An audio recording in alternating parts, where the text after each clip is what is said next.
Okay, fellas, let's do the Ryan Goodman and Tagway Along for the Ride pod. Top stories. Steph is king of the three, and Danny Ainge has another job. Shocking. I can't wait to hear your opinions on that. But first, I have to tell you, these days it can be hard to find and hire the right candidate for a small business. That's why LinkedIn Jobs has made it easier to find the people you want to talk to faster and for free. Focus on candidates with just the right skills and experience, and use screening questions to get your role in front of only the most qualified. That's linkedin.com/scribe to post your job for free. Terms and conditions apply. Post your job for free at linkedin.com/scribe. Nearly every week, 40 million people, 40 million job seekers visit LinkedIn. Okay. All right, Bob Ryan, I got a lot to talk to you about this with the three. So Steph does it. He breaks the record. We knew it was going to happen over Ray Allen. Since you despise the actual shot, what was your, to your core, your emotion at the moment he broke it? Well, I got a phone call from my daughter telling me he had broken it. I was at a little gathering of people at that particular evening, and she told me he did it in the first period, and then I've seen the shot and all that fine. Yeah, Jeff, excuse me, Jeff, he couldn't be bothered. It was the three. No, it was a conflict. I couldn't. It wasn't. He was down in. I think he was down in near Wake Forest. Were you? No, not? I was back. That's the day I came back. Okay. I was at a Globe gathering. Okay, we have an annual Globe Sports Department gathering, and I was there. Right. Okay, that's where I was. Okay. Inevitable, as we all knew. I love the symmetry of Reggie being there when he was there when Ray broke his record 11 years ago, and Ray was there and Reggie was there, and that was kind of cute. And of course, all the Currys were there, and all that. Boy, did he take it seriously. I just find it interesting. He already had the 2974 hat. He's wearing 2974 in the sneakers. He said, now it proves I'm the best shooter. I got validation. Well, wow, he's taking it seriously. So we know this is his identity. He knows it, and he's going to thrive and live off this for his entire life. Okay, look, how I feel. He's the best shooter of all time. No one has ever been able to get a shot off with regularity from that kind of distance the way he has. Ray was a catch and shoot guy. Reggie was a catch and shoot guy. He's a clear space guy. He can do anything you want. He can catch and shoot. He can get his own shot to the degree. Okay, so he's a phenomenon. He's fantastic, and I know that.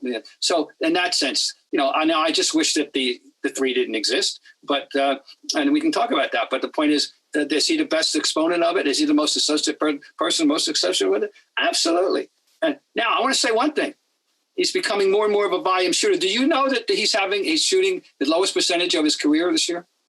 Oh, no, I didn't know that. To that. No, you didn't know that, did you? Well, I looked it up. The morning after, he's shooting .399 this year, going into tonight in Boston.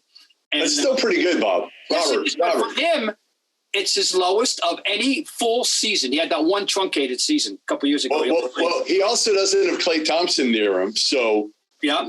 So he's got injury. By the way, his brother is actually shooting exactly as well.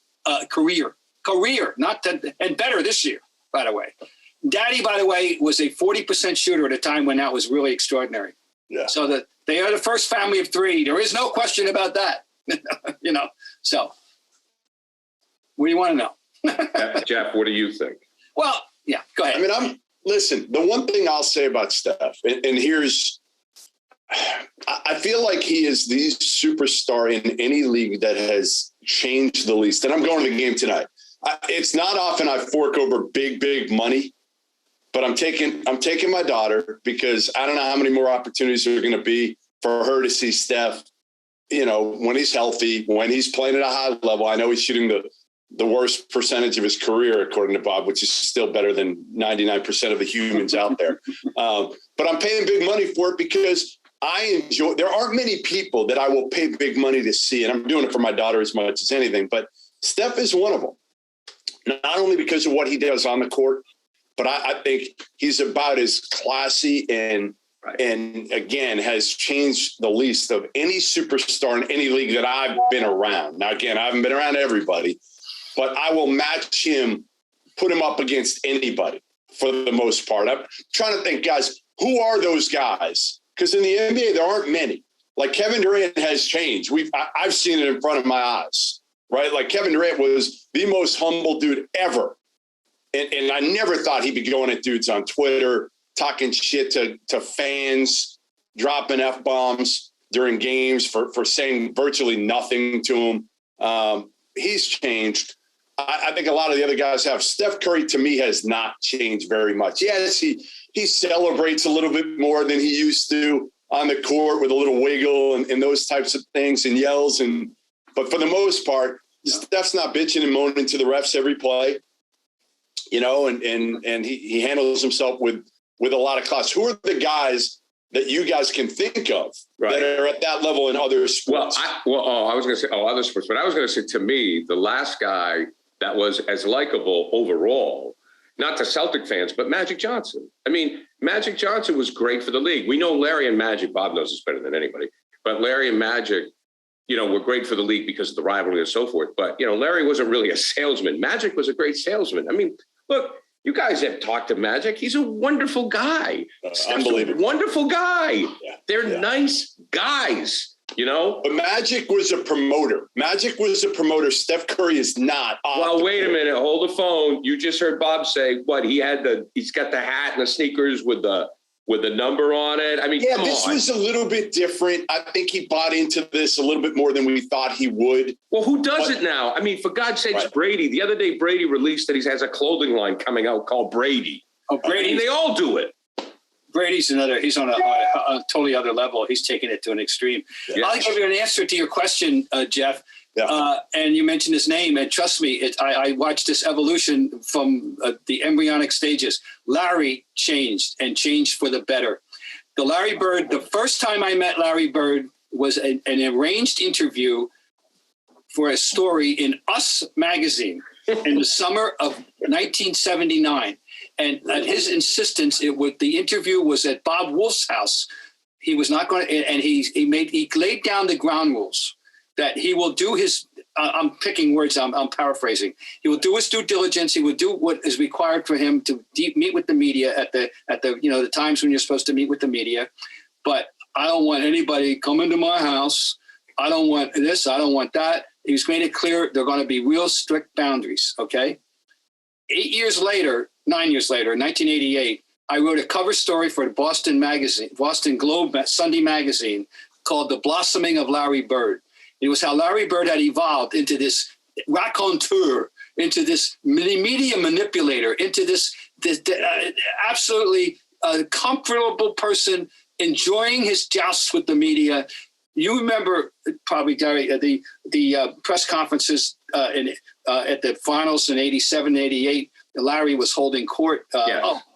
This was unimaginable in 1979, and so he evolved. And if he really. And he appreciated the NBA. He wasn't quite the overt ambassador, as Jeff has said, that Magic was, but he understood that the NBA gave him a forum that, and he appreciated it, that the NBA, how it was run, and he spoke highly of the commissioner and all that. Anyway, Larry did change. Larry grew up. He grew up in public. And, I used to kid him. I said, Larry Bird was always intelligent, but I said he successfully evaded the American educational system. And if you went to French Lick, as I did, and understood and got to understand the culture that he grew up in southwestern Indiana, in that county, Orange County, you'd understand that if it weren't for basketball and what it brought for him and did for him to give him exposure to the world, he'd just be another guy hanging around, pumping gas, hunting and fishing, and living his entire life and never going more than 50 miles from home. Yeah, working on what Larry didn't do, Bob, was play in the age of social media, and neither did Wayne Gretzky, neither did Derek Jeter. Right. All those guys that I think again stayed about as humble as they could, but again, it's just so much tougher to do it now. I mean, again, I go back to Kevin Durant. Sparring with fans. And again, I like part of it that he's engaging with fans, but it's such a different time now. And I think for Steph to be as beloved as he is, And I don't know how many people, I mean, you never hear a bad word about him. I'll walk in the locker room, and I'm not going as a member of the media tonight, but anytime I walk in the locker room, first thing, Steph's, hey, Jeff, how you doing? How's the family? Like, and it's not fake. It's not fake. I think with Durant, as he's devolved into this strange person at times, that it's hurt his overall appreciation of fans who ought to know how good he is. How he is. I mean, just what he did this week, what he's doing as we speak, the 51 the other night, the needed triple-double when they're down to a bare minimum of, recruiting guys off the street that fill a uniform to make the minimum 8 to play the game. And all right, I'll win. He carried it. And now Steve Nash is saying, I know I can't keep playing him 48. Can't play him 48 minutes here tonight. And that in this day and age is extraordinary. So anyway, but he's not getting. He is so damn good. He's awesome. But he's not going to. There's no longer a question whether he's the top. There's no longer a question whether he's a top 10 player. The only question is whether he's a top 5 player of all time. So if he wins another one, I think he's probably got to win another one to get in that top 5 conversation. But he's threatening Larry. That's dumb. Now, who's saying this? You wanted me to go grab one of the 15 Larry Bird books I got behind me? I'm Larry's biggest fan, but I'm going to be honest. He's threatening Larry. Speaking of Larry, I can't remember, Bob, if it was on Twitter. I thought you said something on Twitter about if Larry was playing today, would he be the 3-point king? Because would he average like 5 threes a game? Yeah, at the most. No, the world was different. Let me just, all right, let's take a 20-second. The answer is, if you told him today, I want you to take 10 or 12, or 8 or 9 or 10. Oh, no, he'll do it, Now, he wasn't as capable of as Steph Curry is of getting that shot at will, and getting as many uncontested ones as you'd like to have, okay, fine. But he thrived in this game in that regard. There was no question, none. There's no ways he was. Let me just say how far we've come, guys. This is just so people put this in perspective. First of all, let's establish this. The rule was introduced into the NBA in 1979. So if you are 50 years old, as you listen to this, if you were 50. That's me, Bob. You were 8 years old when that rule came into existence. It's all you know. You do not have a firm recollection of the pre-3 basketball game and how it flowed, and how it was conducted. That's all. Okay. So this is what you know. I understand that now. So, start with that. In 1979-80, they introduced the 3-point shot, which had been a staple of the ABA from its existence in 66. And so into the league came a lot of ABA guys, from the merger. There were and the first 3-point king, actually was an NBA guy for percentage. It was downtown Freddie Brown, which was quite predictable. We always knew downtown Freddie. He came in with, that's how he got his nickname, right? So he was a born 3-point shooter. He led the league at 4.43. It's really, today it's very, very good. You take anybody would take 4.43 percentage, right? The leading volume guy, most takes and most makes, was an ABA expatriate, Brian Taylor. 239 attempts, and he made 90. That led the league, 90. Steph Curry has taken in 27 games this year 134 more shots in 27 games than Brian Taylor took in 80 in 1979. Just 80. I'm just trying to put things in perspective of how we've evolved. That year, the Atlanta Hawks, and Hubie was the coach who had coached in the ABA, but it just shows you where his heart was, okay? The Atlanta Hawks in the 82-game season were 13 for 75 on threes. That's crazy. Now, crazy. 4 years late, the fourth year of the rule in 83-84, okay? The same Atlanta Hawks, this time being coached by Mike Fratello, for 82 games, 4 years into the rule, 23 for 105 for the season. Wow. Steph took 17 himself the other night, the night before he went to New York, okay? 2 nights ago. This is how we've come. Teams didn't know what to do with it, it wasn't part of it. I'm just saying for people understand where we've come. But I understand Jeff. Anybody who's 50 years old, it's all you know. It is. It is. I mean, it's gotten out of control. Again, my big thing is it's gotten out of control where now everybody's jacking it because of the analytics. Yes, right. The analytics say.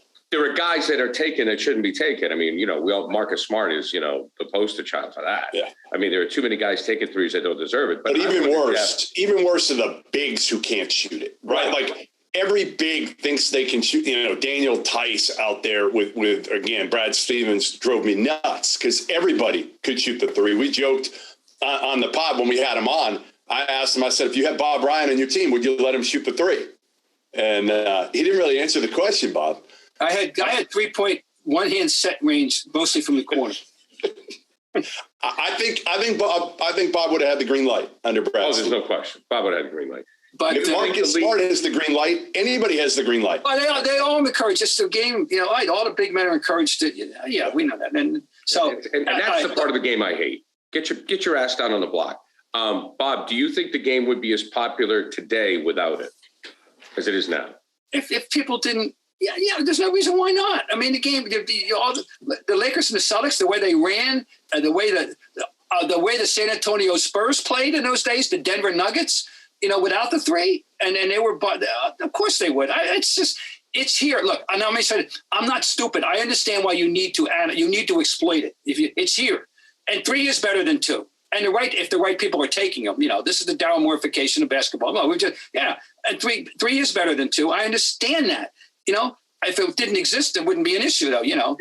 But we need some balance, But does everybody, as just what Jeff just said, does everybody have to take three? The answer is apparently now. All the bigs are supposed to take three. Stretch four has now evolved into stretch fives. Mm-hmm. And I have a question. What would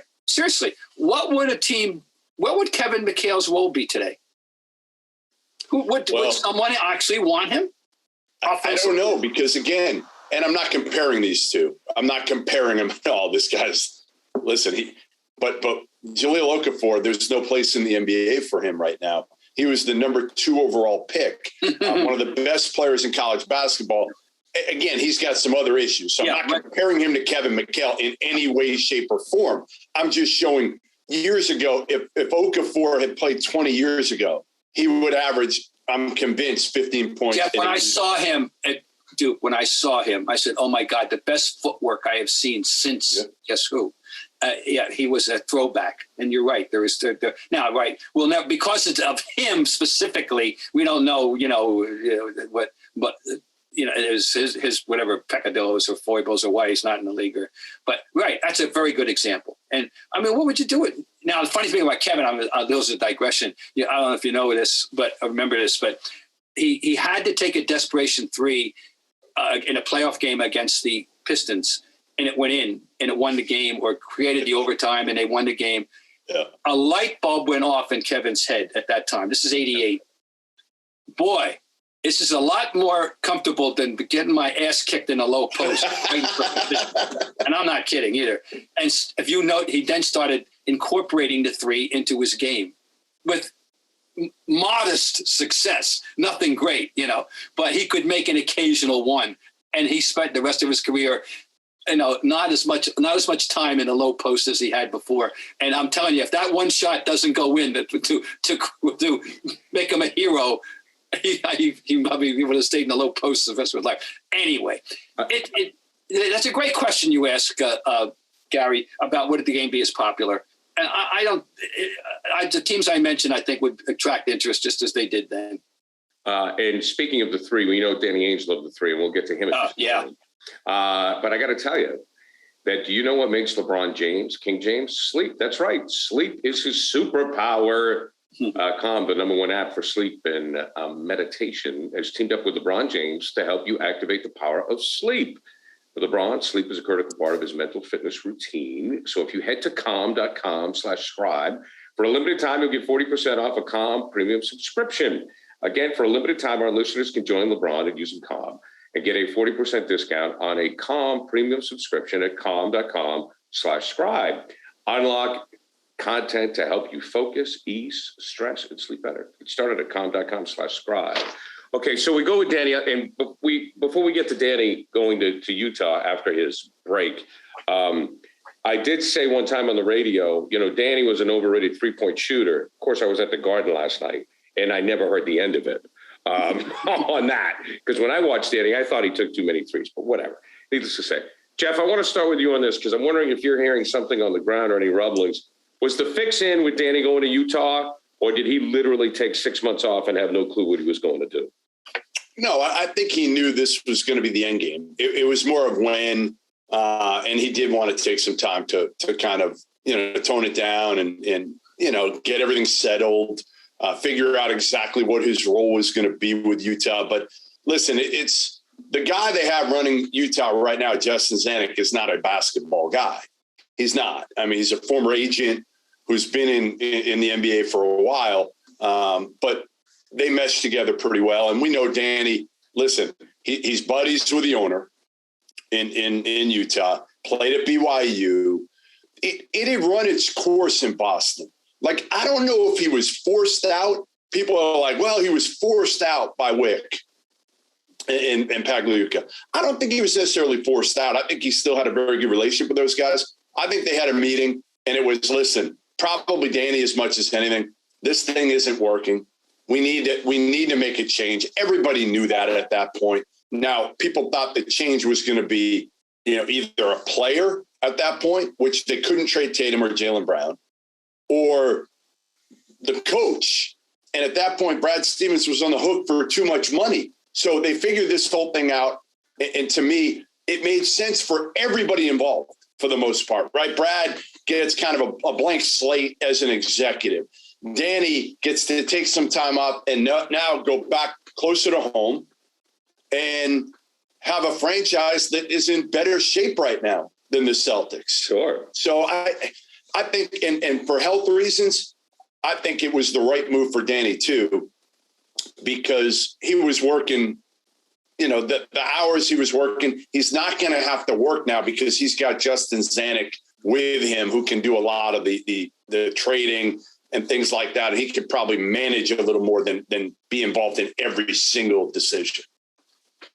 I thought it was just inevitable. That it didn't remotely surprise me that that's where he landed up. I didn't know if it would be a year or not, and but I certainly can't refute anything he said. I'm just not surprised at all. I think it was an appropriate landing plus spot for him, and I think the key ultimately for the position is he doesn't have to go 24/7. He'll figure out the workload and whatever he chooses will be fine with them. He's there. He'll always be available for a phone call. What do you think about this? What do you think about that? Even if he's coming off the 18th hole, somewhere. His name resonates in that community. Well, I feel bad for because I'm a Danny Ainge fan, and I feel that he kind of got a bad rap here in Boston. And I think he made the deal for Kyrie, and anybody would have pulled that trigger. And when Kyrie came, we all thought, okay, geez, he did it again. He did it with Garnett and Ray Allen. Now he's done it with Kyrie, and here we go. Because they had come off 2 Eastern Conference final appearances with the young guys. They get the veteran. We're in business. And then Kyrie just blew up on him the way he's blew up on everybody else. And then I think Danny, Jeff and Bob, I think Danny just said, I can't deal with this. I got to get out of here. I can't deal with these clowns. And quite frankly, I think that, when you look at Jason Tatum and you look at Jaylen Brown, I think he looked at those two guys and said, we're not going to win with these guys either, because they're not. They're not going to win with this team. They got to blow it up. And I think he knew that. Jeff, comments? Yeah, listen. They're finding they're strapped. They're strapped. And again, without a point guard, I don't know how you could take the next step. I still, and Marcus Smart's played better. And that's a good thing because his trade value hopefully has gone up where they can maybe flip him. And Robert Williams, who everybody was so enamored with because of a playoff game, which he blocked every shot last year, a play-in game, whatever it was. I still say you trade them both. You get value where you can for Robert Williams. He's untrustworthy as a player right now.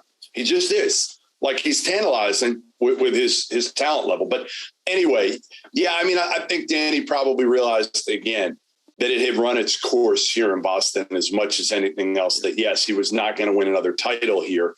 And I think he also felt like he could help out Brad Stevens, give him another chance here, have a landing spot right now for his son, for Austin Ainge, who has a relationship with Brad, so he can stick around in Boston. So I think there were a lot of, listen, as you get older, he's 62 years old. What do you want more than anything? I'm 50. All I want to do is take care of my daughter. That's it. My career is secondary right now. So I'm sure Danny had the same thing here of like, how do I make sure my son is okay? Well, the best way to do it, he's already got a relationship with Brad Stevens. Brad's going to keep him on. Brad's the best human being in the world. He's going to keep him. So my son's going to be okay. And now if he wants to bring his son with him to Utah, he can do that. I love the idea that they are actually in direct competition now, but we've seen enough of that. I mean, that happens. That's not that uncommon. That just happens to be the latest example. You know, we got the ultimate guy coming in town on Monday. He's not only coach his son, he's coaching his son-in-law and Doc. You know, so anyway, Now, Danny's name is gold in that community. I mean, and it's gold here. You can make a case. It's gold in Boston still. Yeah, it should be. That's I get people. Jeff, thank you for saying that, because I think it should be. Bob, do you think, you know how Jeff feels? Do you feel his name is gold in Boston? In Boston? Yeah. I don't think it's negative. I think it's pretty, I don't know, gold, but I think it's a positive. He did a great job. Like I thought he did a great job in Boston. And I kind of think the Kyrie thing, you know, put a blemish on it. He had them competitive every single year. Every year they were competitive for the most part, other than, again, when Brad first took over, which it was a mess. Yeah. And it had to be that. I mean, listen, he got fortunate with the Tatum trade. He did. He made the right pick with Jaylen Brown. That's for damn sure, because he could have had Chris Dunn, who's barely sticking out in the league right now, or Buddy Hield. So now he's had his mistakes too. We know that, but nobody drafts 100%. That's the problem I have here. It's like everybody's like, well, look at what he got with what's his name, Yabusele and guys like that. Yeah, like nobody gets it all right. No. He made some great decisions. You know, obviously he got Rondo years ago, and he made some bad ones. Gerald Green and other guys that we can go through. But for the most part, Danny Ainge, to me, was a very good exec who was always unafraid. And I know people will say, well, he hung on to the draft picks too long. Yeah, he did. He was hoping they turned into more than they did before he dealt them. But again, I like Danny. I think Danny's been a stand-up guy his entire career, whether it's as a player or as an exec, and again, been unafraid to make moves when he needed it.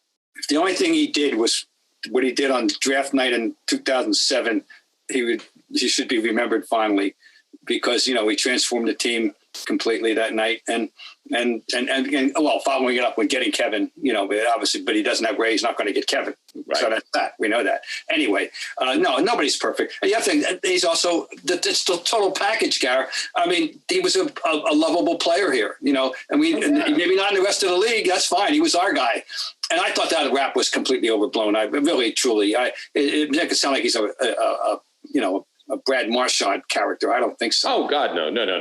Although Brad Marchand, let me put in context, hockey fans, he's a better hockey player than Danny was a basketball player. Okay, I understand. That's not what I'm talking about. You know, I'm talking about the negative side of Brad Marchand. If Gordon Hayward doesn't get hurt in 2017, who knows? I mean, again, they were playing so well 2 years ago when they went into January, February, and then and Hayward then goes down again. I just don't know. Then you have Tatum and Jaylen Brown as supporting complementary guys who are growing at that point. And again, do I trust Kyrie to lead them to a title? Probably not. But who knows? Who knows how the chemistry is of that team that year? They certainly have enough talent. If you had a healthy Kyrie, a healthy Gordon Hayward, Tatum and Jaylen Brown as young players that have some experience, man, it's hard to imagine much better of a team than that. And then maybe Kyrie buys in. Guys, we got to wrap it up. Thank you very much. Guys, we'll talk to you again next week.